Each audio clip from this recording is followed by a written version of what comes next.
what really affects tax revenues, though, as a percentage of GDP, is the stock market and recessions.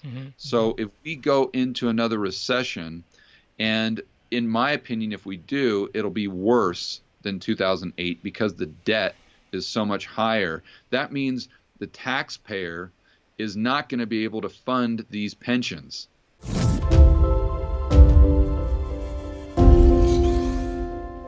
So this feedback loop that we've been talking about gets even worse. And to take it to the next step, you got to look at all these baby boomers who have been retiring, and they're taking money out of the stock market. And if we go into this negative interest rate environment, they're going to have to save even more money. Their retirement standard of living will be nowhere near what they expected. So there's going to be not even close, but they'll be spending a lot less.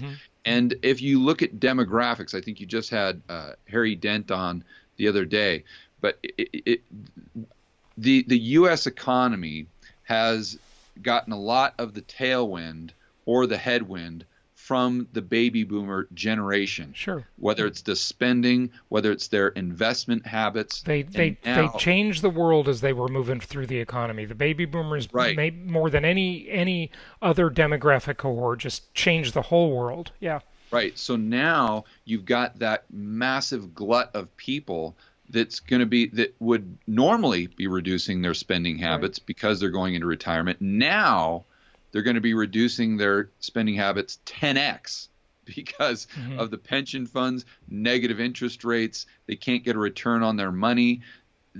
So if you look at consumer spending being 70% of the U.S. GDP, it just. That's why I called this segment the doom vortex, because that's what I call this feedback loop. It's a feedback loop. That's a very good way to look at it. No question about it.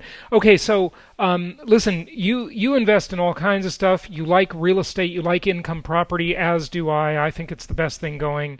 I can really only see two strategies for this. I think the cheap income properties that are necessity housing are great.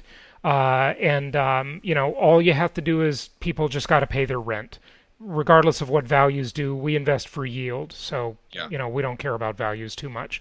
Hey, listen, we're happy as a clam if they appreciate, but we're not expecting that.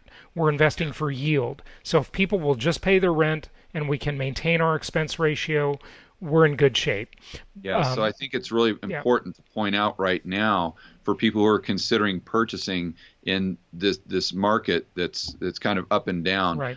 I think if I was buying right now, and I'd love your feedback on this, I'd be really trying to focus on really good neighborhoods where I'm getting a very quality renter that can most likely survive a downturn in the economy. Yeah, and our rents held up surprisingly well during the Great Recession. It wasn't perfect by any means. That was the worst economy in 7 decades, for God's sake. But it was surprisingly good, actually. They showed a surprising amount of strength. But you always have to ask yourself, compared to what? Like, what else are you going to do? So the second thing I was going to mention, and listen, I'm not a precious metals bug. I own some of it in some of my businesses, but gold is doing pretty well. It's the fear trade, right?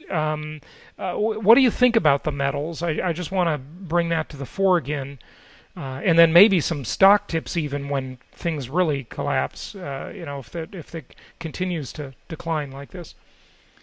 How much time do you have? Well, not much, but not much. Okay. Yeah.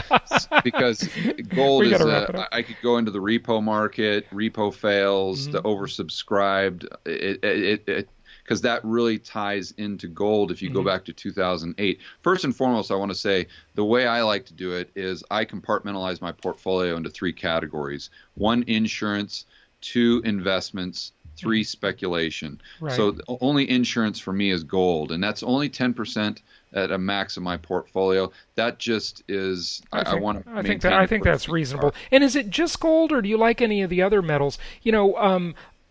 one of my companies had quite a bit of palladium, and Yeah. yeah, I mean, when I say quite a bit, I'm talking not that much really in the broad scheme of things, not compared to the real estate and stuff like that. But that went through the roof. I was so surprised, that Yeah. did so So well. I like a lot of the metals. I like the miners, but I just don't put them in the same category. To me, Hmm. they're not insurance, they're a speculation. Oh, got it. Okay, so you do the 80, 10, and 10 strategy, Yeah. and so 10% is insurance, which means Yeah. gold, Yeah. and 10% is speculative, just a bunch of speculation stuff.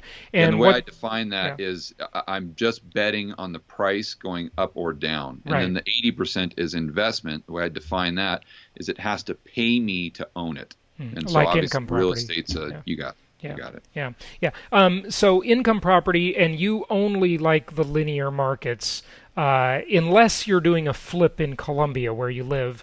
But otherwise, it's linear market investing, just like my strategy, right? For 100%. Yeah. Okay. Okay. Good stuff.